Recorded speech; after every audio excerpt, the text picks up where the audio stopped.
జీవితంలో విజయం సాధించాలంటే పొగిడే వాళ్ళను పక్కన పెట్టుకోకూడదు. మనతో ఉంటూ విమర్శించేవారు ఒక్కరు చాలు. ఎంత గొప్ప వ్యక్తి అయినా పొగడ్తలకు పడాల్సిందే. ఢిల్లీకి రాజైనా ఎన్ని యుద్ధాలు గెలిచినా ఒక్క మాట మీరు తోపు అని చెబితే చాలు పొంగిపోతాడు. అయితే ఈ పొగడ్తలు అనేవి మనిషి జీవితానికి హానికరం. ఎందుకంటే ఒక పరిమితి వరకు పొగడ్తలు ఓకే, కానీ అంతకు మించి ఉంటే మాత్రం మీ జీవితం నాశనం అవుతుంది. ఎదుటివారు చెప్పే నిజాన్ని తెలుసుకోలేరు. పొగడ్తలు వింటే చాలు మీరు ఖుషి అయిపోతారు. అందుకే జీవితంలో చప్పట్లు కొట్టే 99 మంది కంటే విమర్శించే ఒక్కడు చాలు. నిజానికి అలాంటి వారు ఉంటే మనం శత్రువుల్లా చూస్తాం, కానీ వారే మీకు నిజమైన మిత్రులు.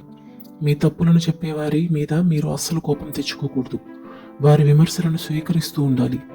అప్పుడే మీ ఎదుగుదల ఉంటుంది. లేదంటే మిమ్మల్ని పల్లకెక్కించేవారు ఏదో ఒక రోజు మిమ్మల్ని కింద పడేస్తారు. ఎవరో ఏదో అన్నారని పదే పదే గుర్తు తెచ్చుకొని బాధపడద్దు. మనం ఎదుర్కొనే నిందలు, పొగడ్తలు ఏవీ శాశ్వతం కాదు. అవి కొంతకాలం మాత్రమే ఉంటాయి. కానీ మనల్ని విమర్శించేవారు మనతో ఉంటే మన తప్పులను మనం తెలుసుకుంటాం. ముందుకు వెళ్లేందుకు ఈజీగా ఉంటుంది. తప్పులను వినని వారు తప్పుడు దారిలోనే వెళ్తారు.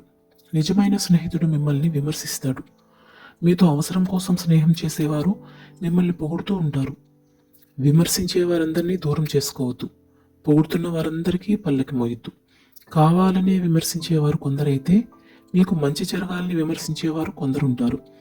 ప్రతిఫలం కోసం పొగిడేవారు కొందరుంటే ప్రతీకారం కోసం పొగిడేవారు కూడా మన చుట్టూ ఉంటారు. ఎవరు ఏ విధంగా అనుకున్నా సరే మనపై వచ్చే విమర్శలు విజయానికి నిచ్చెనలవుతాయి. అందుకే విమర్శించే వారిని జీవితంలో అస్సలు దూరం చేసుకోవద్దు. ఒక్క విమర్శ మిమ్మల్ని 100 మెట్లు పైకి ఎక్కించే అవకాశం ఉంది.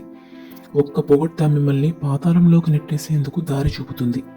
అందుకే పొగడ్తలు కాదు, నిన్ను విమర్శించేవారే నీకు నిజమైన స్నేహితులుగా ఫీల్ అవ్వాలి. అసత్యంతో సాధించే విజయం కంటే సత్యంతో సాధించే పరాజయమే మేలు. ప్రారంభం సరిగా ఉంటే చాలు, విజయం దానంతటా అదే వస్తుంది. చేయాలన్న తాపత్రయం ఉంటే ఏ పనైనా సాధ్యమే. క్షమించడం వలన గతం మారకపోవచ్చు, కానీ భవిష్యత్తు మారుతుంది.